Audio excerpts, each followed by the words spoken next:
On le disait en début de bulletin, c'est la consternation en Angleterre. L'ex-prince Andrew a été arrêté puis relâché, comme vous le voyez dans les images, dans l'affaire Epstein. Ça fait des mois qu'il y avait des spéculations autour de ses liens avec le délinquant sexuel.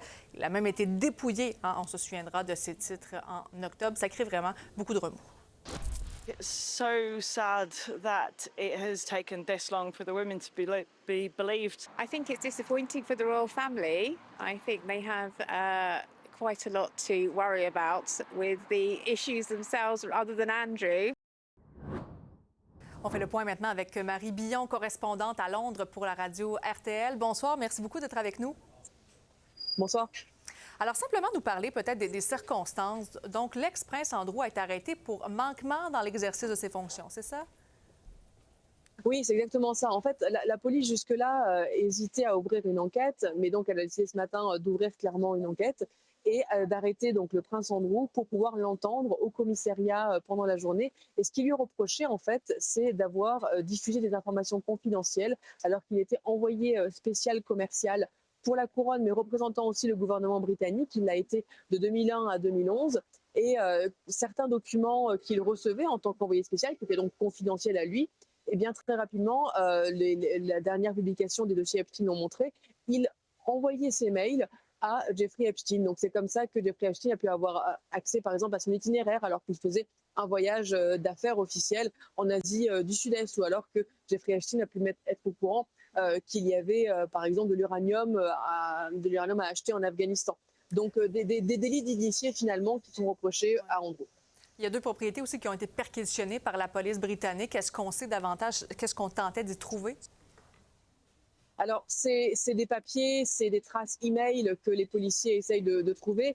Andrew, jusqu'à il y a quelques semaines, vivait à Windsor et il a été déménagé nuitamment à Sandringham, qui est dans l'est du pays. Et donc, ces 2 domiciles ont été perquisitionnés. Et en fait, vraiment, ce que cherchent les policiers, c'est toute trace, toute preuve de ce dont ils soupçonnent Andrew, c'est-à-dire donc de délit d'initié, d'avoir donné des informations confidentielles à Jeffrey Epstein. Bon, et bien sûr, cette arrestation aujourd'hui, ça a été une onde de choc pour la monarchie britannique et également pour les gens du côté de l'Angleterre. On l'a vu un petit peu plus tôt. Et là, quand même, dans une rare communication officielle, il y a le roi Charles III, quand même, qui s'est dit très inquiet là, pour son frère. C'est assez rare. Là.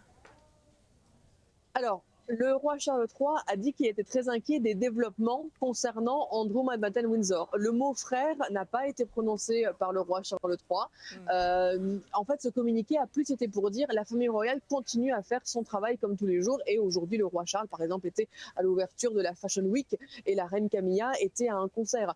Donc, ce communiqué était plutôt pour dire la justice doit faire son cours, la police doit faire son travail tout simplement, et nous continuons notre travail. C'était vraiment le but de ce communiqué. Il n'y avait pas de sentiments familiaux dans ce communiqué royal.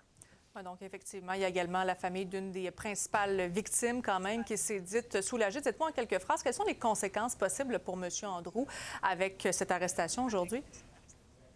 S'il est inculpé, il pourrait donc être jugé, et s'il est jugé coupable, potentiellement, il pourrait finir sa vie en prison. C'est le tarif potentiel. Mais pour l'instant, on n'en est pas là. Il n'a même pas encore été inculpé. Il est sorti de prison le vendredi soir. Exactement. Donc, elle a été relâchée. Madame Billon, merci beaucoup d'avoir été avec nous. Avec plaisir, merci.